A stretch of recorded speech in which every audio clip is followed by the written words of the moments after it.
বেশ গরম পড়েছে, তাই এই সবুজ সবুজ ডাঁটাগুলো দিয়ে আজকে রুই মাছের ঝোল করবো। অন্যরকমভাবে মাছের ঝোল আর ভালো লাগছে না, সবজি দিয়ে ডাঁটা দিয়ে মাছের ঝোল খুব ভালো লাগে এখন, আমার অন্তত খুব ভালো লাগে। তাই আজকে এরকমভাবেই রান্নাটা করবো। একদম গরম হয়ে গেছে।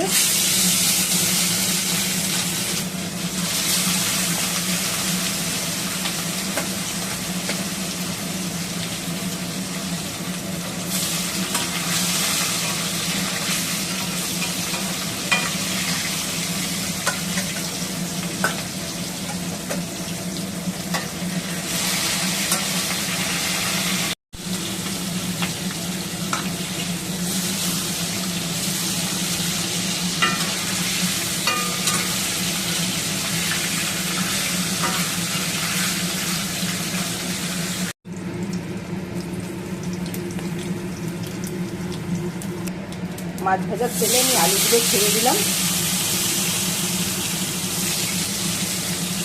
আমার মা যখন রান্না করতো, মাছ ভাজতো, সেই মাছ ভাজার গন্ধে আমি দূর থেকে পেতাম। আমি এখন মাছ ভাজি, আমি যেন গন্ধই পাই না। দূর থেকে বুঝে যেতাম এটা বড় মাছ ভাজা হচ্ছে না ছোটো সাইজের মাছ ভাজা হচ্ছে। কি ভালো লাগতো মাছ ভাজার গন্ধতে, তখনই যেন খিদে পেয়ে যেত। আর এখন আমি মাছ ভাজি, এখন মাছের প্রবলেম না তেলের প্রবলেম না আমারই কোনো প্রবলেম আছে যে আমি মাছ ভাজার গন্ধ, মানে আমার মাছ ভাজার গন্ধ আমি পাই না। আলুগুলোকে ভালো করে ভেজে নিই। আগে বাড়িতে মা রান্না বান্না করতো, তখন আশেপাশে জেঠিমা কাকিমারা এসে বাড়িতে এসে বসে কি সুন্দর গল্প গুজব চলতো। রান্নার একটা আলাদা এনার্জি হতো, কত রকমের গল্প যারা করতো, সেই গল্পে কিছু মানে আমি হয়তো বুঝতাম, কিছু মানে বুঝতাম না, কিন্তু ভালো লাগতো। তারা এসে গল্প করতো, তাও রান্না করাতে মজা পেত। রান্না করতে করতে গল্প করতে করতে বাড়ির অন্য সব কাজও হয়ে যেত। এবং মাঝে মাঝে যারা এসে গল্প করতো কাকিমা জেঠিমারা, তারাও রান্নার কাজে মাঝে মাঝে সাহায্য করতো। এবং রান্না হয়ে গেলে তারাও মাঝে মাঝে বাটি নিয়ে একটু টেস্ট করে তারপর যেত। একটা আলাদা আন্তরিকতা ছিল। শহরে জীবনে এসব আর নেই। এখানে কেউ কারোর বাড়ি খেতে হলে পারমিশন নিতে হয়, আগে ফোন করতে হয়। পাড়া গাঁয়ের এই ব্যাপারটা নেই। আমি পাড়া গাঁয়ের মানুষ, সেই পাড়া গাঁয়ের কালচারটাই বেশি ভালো লাগে।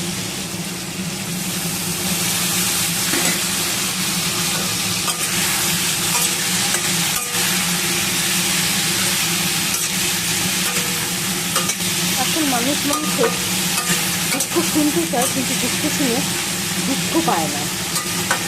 মনে সেই গল্পটা ভালো করে শুনে আনন্দ নেয়, এবং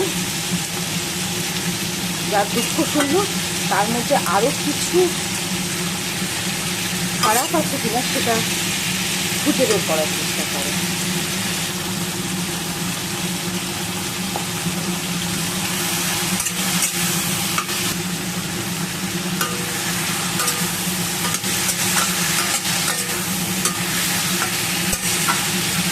বাড়িতে মানুষ হলে ঘরদোর খুব সুন্দর করে পরিপাটি করে সাজিয়ে গুছিয়ে রাখার দরকার হতো না, কিন্তু এখন বাড়িতে কেউ আসবে, তার জন্য ঘরদোর ভালো করে সাজিয়ে গুছিয়ে পরিপাটি করে রাখতে হবে।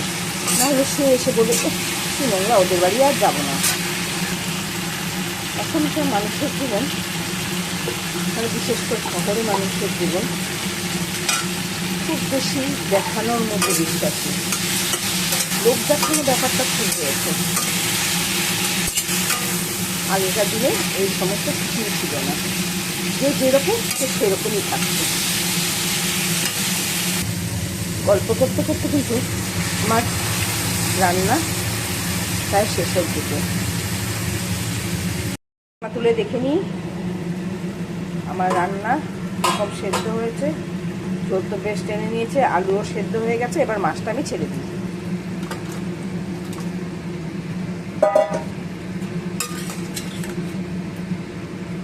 ঝোলটা একটু কম হয়ে গেছে, কোনো ব্যাপার না।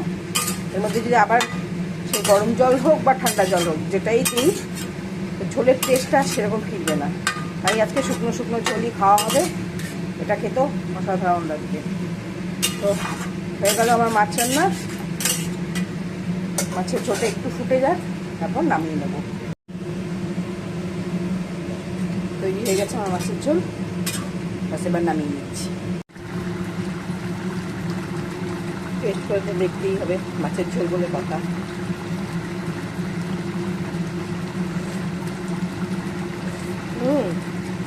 একদম ঠিকঠাক হয়েছে। ঝোল কমে গেলে কি হবে, ঝোলের টেস্টটা দারুণ হয়েছে। ডাঁটা দিয়ে মাছের ঝোল, ডাঁটা আলু দিয়ে মাছের ঝোল সবসময় ভালোই হয়। খুব ভালো হয়েছে। এখন দুপুরে বাইরে মানে মেঘলা মেঘলাও হয়েছে, মনে হচ্ছে বৃষ্টি হবে। দুপুরে গরম গরম ভাত দিয়ে একদম পুরো জমে যাবে আমার আজকে খাওয়া।